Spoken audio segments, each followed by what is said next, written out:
News India के दर्शकों का बहुत बहुत स्वागत। आपके साथ मैं रचना बंसल। हमारे खास शो शख्सियत में आपका बहुत बहुत स्वागत है और बेहद खास पर्सनालिटी आज हमारे शो में इनवाइटेड हैं। रोहन शाह जी हमारे साथ में मौजूद हैं। रोहन जी बहुत बहुत स्वागत आपका। आप इंटरनेशनल एथलीट हैं, दर्जन भर से ज्यादा मेडल्स आपने देश के नाम जीते हैं, लेकिन ये जो सफर है ना ये यहीं तक रुका नहीं है। आप एक पैशनेट बिजनेसमैन भी हैं, आप फैशन मॉडल के तौर पर जाने जाते हैं, मोटिवेशनल स्पीकर के तौर पर आप करोड़ों लोगों को मोटिवेट तो करते ही हैं, सोशल एक्टिविस्ट के तौर पर भी आपकी पहचान है। शुरुआत में तो मैं यही पूछना चाहूंगी, इतनी सारी चीजें एक साथ मैनेज कैसे करते हैं और ये शुरुआत कहाँ से हुई, कैसे हुई? देखिए, एथलीट की जो जर्नी है वो पिछले 7 साल पहले ही चालू हो गई थी और एथलीट की जो जर्नी होती है वो बहुत पहले से शुरू हो चुका था, लेकिन 7 साल से मैं गेम्स में आया हूँ। और कहते हैं ना कि बचपन में हम जब मैं छोटा था तब बहुत मैं मोटा था, आप कह सकते हैं मैं बहुत गोलू मोलू था, चबी था। और उसी को देखते हुए, आज वो फिटनेस को देखते हुए उसने मुझे यहाँ से लेकर यहाँ तक लेकर आया। और एक टाइम था जब मैं फिटनेस को लेके बहुत ज़्यादा फोकस था, तो मैंने जिम शुरू की और जिम ज्वाइन करने के बाद मैंने काफ़ी सारे वर्कआउट किया। एक दिन अचानक मुझे एक प्लेयर से मुझे टकराव हुआ और वहाँ मैंने अपनी जर्नी के बारे में वहाँ बात करने की कोशिश की कि मैं भी कैसे आगे बढ़ सकता हूँ, कैसे आगे मैं खेल सकता हूँ। क्योंकि एक बचपन में एम था, कुछ करना है, देश के लिए करना है। और मेरा बहुत ज़्यादा मन था जो कि मैं इंडियन आर्मी में जाऊँ, बट वो किसी कारण फिटनेस की वजह से मैं नहीं जा पाया था। तो इसकी शुरुआत मेरी यहीं से चालू हुई और 2019 में मैंने भारत के लिए पहले 2 मेडल्स जीता। ऐसे करते करते मैंने नेपाल, कज़ाकिस्तान, किर्गिस्तान, हैदराबाद में और नेपाल में, और अभी फिर से रिसेंटली मैंने थाईलैंड में फिर से एक गोल्ड मेडल, एक सिल्वर मेडल भारत के लिए लेके आया। बहुत बहुत शुभकामनाएं अभी तक के सफर के लिए और भविष्य में आप और मेडल्स जीतते रहें और युवाओं को खास तौर पर ऐसे ही मोटिवेट करते रहें। आपने फोकस की बात कही, आपने कहा कि मैं गोलू मोलू सा था बचपन में, फिर मैंने जिम ज्वाइन किया। कई बार क्या होता है ना, युवा जाते तो हैं जिम या फिर चाहते हैं एक्सरसाइज करना, बॉडी बनाना, वो फोकस कहीं ना कहीं छूट जाता है। तो फोकस मेंटेन करने के लिए आप क्या करते हैं? देखिए, मेरा मानना है कि हर काम के लिए हमें फोकस तो बहुत ज़्यादा ज़रूरी होती है। किसी भी काम को देख लीजिए, फोकस बहुत ज़्यादा ज़रूरी ही होता है। चाहे आप कोई भी काम कर रहे हो तो आपको फोकस होना चाहिए। और मैं अपने फोकस को मेंटेन करने के लिए हमेशा एक ही चीज़ जो करता हूँ, जो मैं आपको बताने जा रहा हूँ, कि मैं जब जो काम लेता हूँ मैं उस पर पूरा ही काम करता हूँ। चाहे अगर मुझे दिन का मैंने 4 शेड्यूल सेट किया है तो चारों शेड्यूल जो है मैं कोशिश करूँ कि उसको पूरा ख़त्म करूँ, उसको शिद्दत से पूरा ख़त्म करूँ और उसको पूरा करूँ।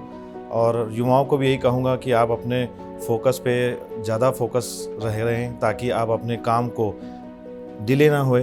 कोई भी काम पूरा ख़त्म करने के बाद नेक्स्ट काम को ही लें। और मैं हमेशा कोशिश करता हूँ कि कोई भी नया काम नहीं लेता जब तक पुराना काम ख़त्म ना हो।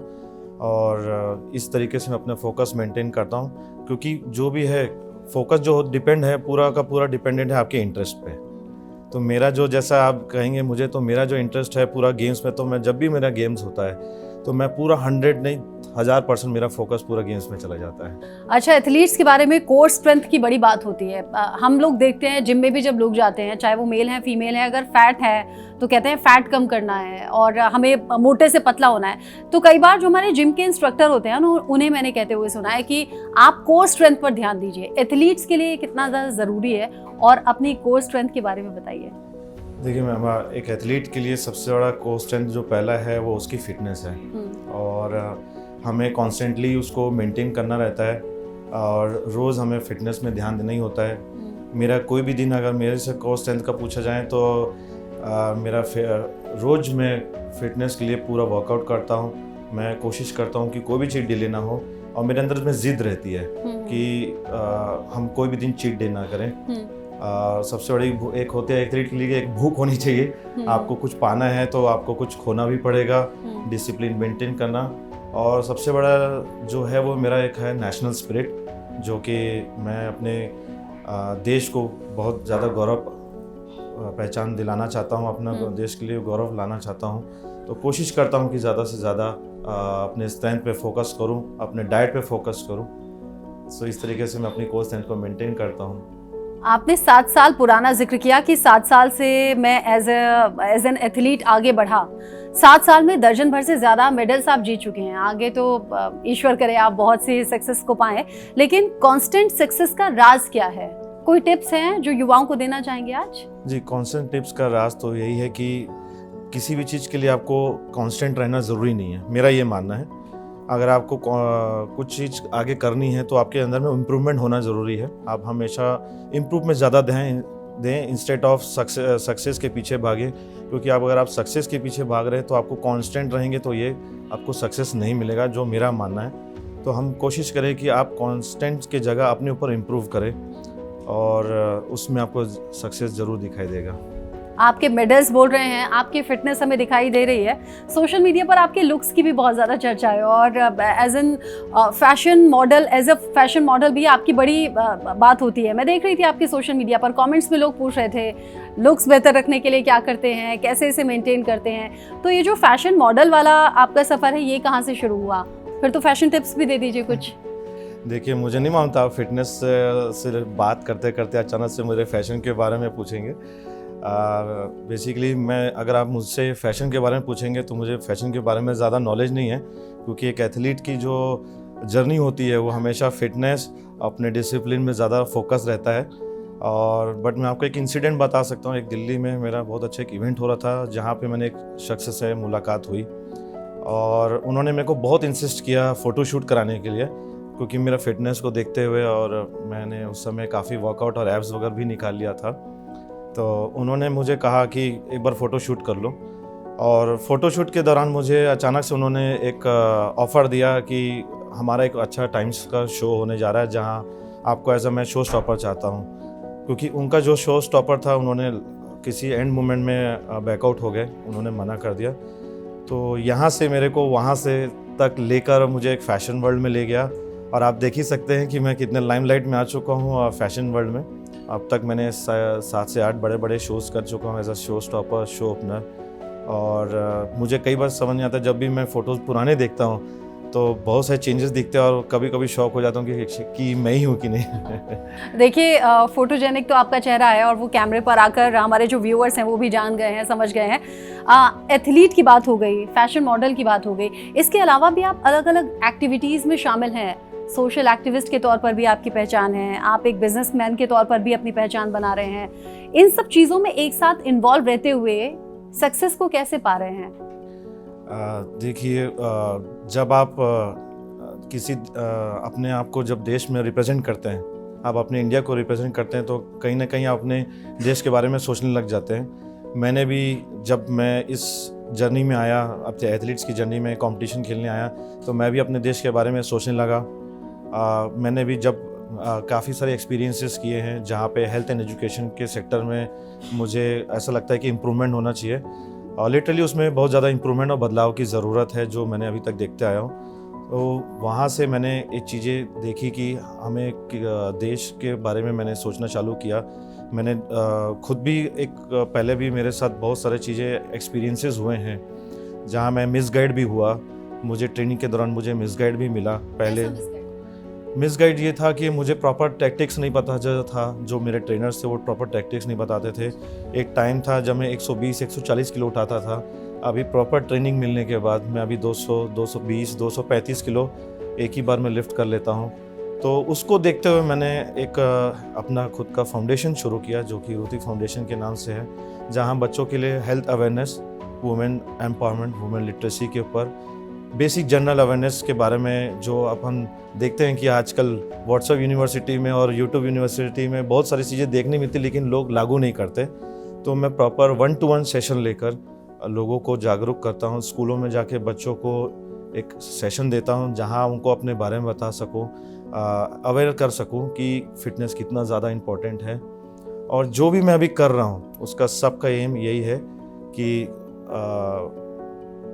आप प्रॉपर अवेयर रहें हर चीज़ों में, और आपको कोई चीज़ का प्रॉब्लम ना है फ्यूचर में, क्योंकि छोटे बच्चे हैं जो हैं, आज के यूथ जो हैं वो फ्यूचर हैं, उनको देश के बारे में पता होना चाहिए।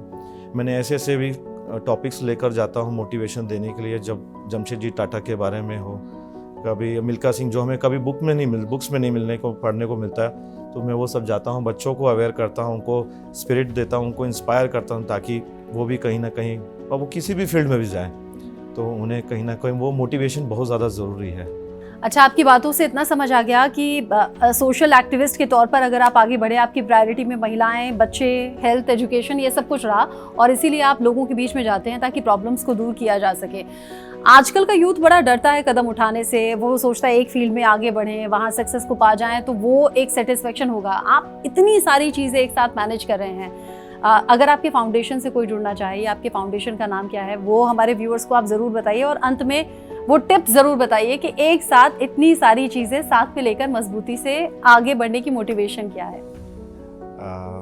देखिए, मेरा जो फाउंडेशन का नाम है ऋतिक फाउंडेशन, जो कि अभी मैंने 2 साल पहले ही शुरू किया है। और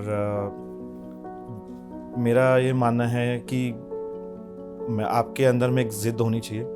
मेरा एम बहुत क्लियर है, मेरा बहुत चीज़ों में सॉर्ट आउट रहता हूँ। फोकस मेरा प्रॉपर सेट है कि मुझे क्या करना है, आने वाले दिन में मुझे क्या करना है, मेरा सब चीज़ सेट है और मेरा शेड्यूल है। अगले 2 महीने में मुझे क्या करना है वो भी मेरा प्लान्ड है। और मैं कोशिश करता हूँ कि ज़्यादा से ज़्यादा चीज़ों में इन्वॉल्व रहूँ। अपॉर्चुनिटीज़, मैं हमेशा अपॉर्चुनिटी को ठुकराता नहीं, हमेशा अपॉर्चुनिटीज़ को अपनाता हूँ। एडेप्टेशन की मेरी आदत है और मैं खाली बैठ नहीं सकता। अगर मैं खाली बैठा तो मैं शायद बीमार भी हो जाऊँ। तो मुझे कुछ ना कुछ करने की आदत है और इस तरीके से मैंने अपने स्ट्रेंथ को बढ़ाने के लिए मैंने कोशिश करता हूँ मैं प्रॉपर मेडिटेशन रहूँ। कई बार मैं आपको ये भी बता दूँ कि मैंने 2 बार फ्लाइट भी छोड़ी है फिटनेस की वजह से। हाँ, मेरी प्रॉपर जिम वर्कआउट कंप्लीट नहीं हुआ था तो मैंने फ्लाइट भी मुझे छूट चुकी है। तो इस तरीके से मेरा माइंडसेट पूरा प्रॉपर बना हुआ है कि मुझे क्या करना है।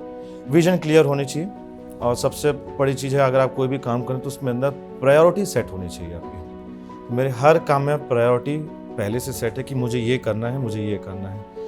आजकल के यूथ जो को ये नहीं पता कि मुझे करना क्या है, तो इस चीज़ की गाइडेंस उनको मिलनी चाहिए। कोशिश करें कि अपने आप को निखारने की, क्योंकि हर एक बच्चा एक टैलेंट के साथ पैदा होता है, तो उसको आपको निखारना बहुत ज़रूरी है। तो मैंने भी अपने आप को बहुत वर्क किया, पेशेंस रखा, उसके पीछे मेहनत की और फोकस के ऊपर भी बहुत मेहनत किया और प्रायोरिटी सेट करने की कोशिश की। सेल्फ मैनेजमेंट बहुत ज़्यादा इम्पॉर्टेंट है। अगर आपको मैनेजमेंट आ गया तो आप सब कुछ कर सकते हैं। अगर आपको 10 चीज़ काम भी होगा तो आप कर सकते हैं। अगर आपके पास एक जिसको मैनेजमेंट नहीं आता वो एक काम भी नहीं कर सकता। तो मैं लोगों को यही कहूँगा कि सेल्फ मैनेजमेंट सीखें, लाइफ आसान हो जाएगी। बहुत अच्छी बात आपने कही और इन चंद मिनटों में मुझे तो पूरी तरह से मोटिवेट आपने कर दिया और मैं उम्मीद करती हूँ हमारे व्यूअर्स भी इसी तरीके से मोटिवेटेड हों और आगे बढ़ें। एक साथ आप अलग अलग फील्ड में, अलग अलग सेक्टर में साथ लेकर सभी को काम कर सकते हैं और प्रायोरिटीज़ में आपने सबसे ऊपर हेल्थ को रखा है और हेल्थ अच्छी है तो सब कुछ अच्छा है। हम स्वस्थ रहेंगे तो फिर आगे लोगों को साथ में स्वस्थ रख सकते हैं और उनकी बेहतरी के लिए काम कर सकते हैं। रोहन शाह जी, बहुत अच्छा लगा आपसे बात करके, बहुत शुक्रिया हमारे स्टूडियो में आने के लिए। Thank you.